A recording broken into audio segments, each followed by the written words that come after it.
अस्सलाम वालेकुम नाजरीन, आप देख रहे हैं रूफ प्लस ऑफिशियल पेज और मैं हूं आपका मेजबान मौजम शरीफ। नाजरीन, ईद का दिन है और ईद के दिन आप अक्सर खबरें देखते हैं कि सदर वजीर आजम ने ईद वहां पर गुजारी, लेकिन ये कभी नहीं सोचा जाता और ये कभी नहीं दिखाया जाता कि जो पक्खीवास हैं, जो आम गरीब शख्स हैं, वो कहाँ पर जिंदगी जो है वो गुजारते हैं और उनकी ईद कैसे गुजरती है। यहाँ पर अगर देखा जाए तो सहूलियात ना होने के बराबर हैं। इनकी ईद यकीनन दूसरों से मुख्तलिफ भी होती है। कुछ कपड़े भी नहीं खरीद सकते और वही पुराने कपड़ों में ईद जो है वो गुजार देते हैं। तो आइए चलते हैं और इनसे बात करते हैं और इनसे जानते हैं कि ईद का दिन ये कैसे गुजारते हैं। मेरे साथ इस वक्त एक भाई मौजूद है, इनसे जानते हैं। जी तुसां दसाए तुहाड़ी ईद किवें गुजरदी है? मुख्तलिफ ही होंदी है, ईद दा डी होंदा है, किवें गुजरेंदे हो तुसां? सारा सही में गुजरे ने। जे अगर होंदी है तो गुजार गिने, नहीं होंदी तो छोटे बच्चे हैं पे उतू नंगे खड़े से। कोई गरीब होंदी तो कैसे गिन गिने, नहीं होंदी तो ना गिन दे। ठीक है, इतना ना कोई मजदूरी है साड़ी, ना कोई शे। पक्खीवास लोग हैं साडे जगह पेशाब वाड़ी दी नहीं होंदी, उतू नंगे लोग कैसे ना कोई हेल्प करे ना सारे नाल कर दे। अल्लाह इन्हों को मान देवे। आला वजीर है या डीपीओ डीसीएन पे कोई साडी हेल्प नहीं करे। मरियम नवाज है, अल्लाह को मान देवे। जे गरीबा नाल तावन करे सी तो सरकारी जमीन है पे सारा। ठीक है, साधु किराए घिंदे बैठे सारे आए बे कुछ कशवा थई वने। असा आसान करना चाहते हैं बे बच्चे सारे पढ़ते पन। कोई शहूरे चावे सु बेशहूरे थे पे, ना लेटरीन ना गुसल खान सारे इवें बैठे उतू नंगे। ठीक है, कोई हमदर्दी नहीं आंदा। आंदन सारे डीपीओ डिश आंदन जा मिसाले सियासी आंदन सर वो आंदन अस उन्हां को वोट दे देने हैं, लेकिन उन्हां को जितवा देंदे से कोई साडी हेल्प नहीं करना। सर तुहाड़ी ईद आज किवें गुजरदी पई? आज कोई ईद नहीं गुजरदी पे सारे में बस खड़े हैं से। ना कोई जेब बांधे विच कैसे उतू नंगे खड़े हैं सर।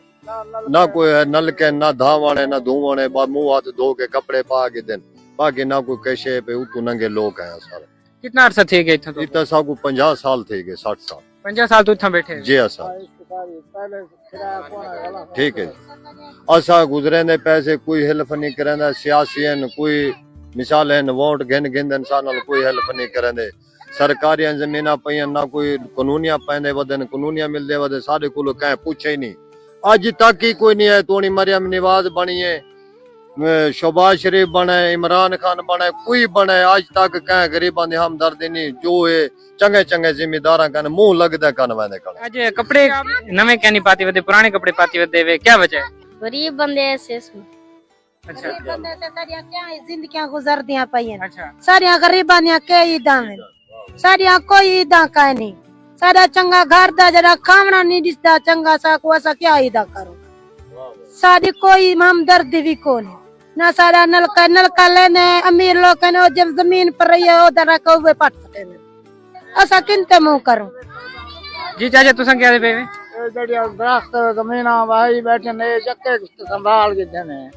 असा दा कख इमे कखा च बैठे से ते ना सारे गुसल खाने ना कोठे ना कैसे इमे रात लोग कैसे उतू नंगे बैठे उतू नंगे बैठे। अच्छा, बारिश आ वेंदी है तो किवें गुजारे? बारिश आ वेंदे तो क्या गुजारे। कपड़े बुढ़ई बैठे हैं, सबड़ी बिस्तरे बुढ़ई बैठे हैं। अगर मकान होंदे अपनी ता सुकून नाल बच्चे जिंदगी गुजारन आसे जिंदगी गुजारुआ।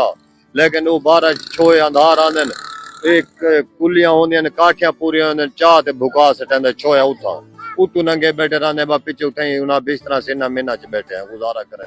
सर कोई कैसे कहने ना मकान है ना कैसे। असा कोई मकान मिल वने, कोई जमीन मिल वने। सरकारी उए पयन सही हर कोई मली पे, कोई 20 किले मली पे, कोई 33 किले मल समझे वो मली बैठन। साकू कोई निभावने दा जगह वो आदे नहीं तो जुगे भी पटो।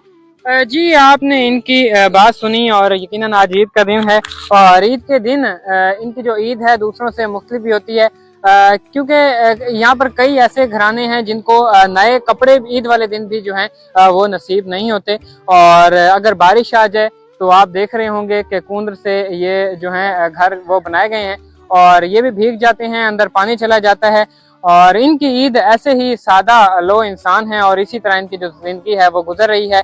ईद का दिन हो, कोई खुशी का मौका हो तो इनकी ईद और इनकी जो वो खुशी का लम्हा है वो ऐसे सादगी में ही गुजर जाता है।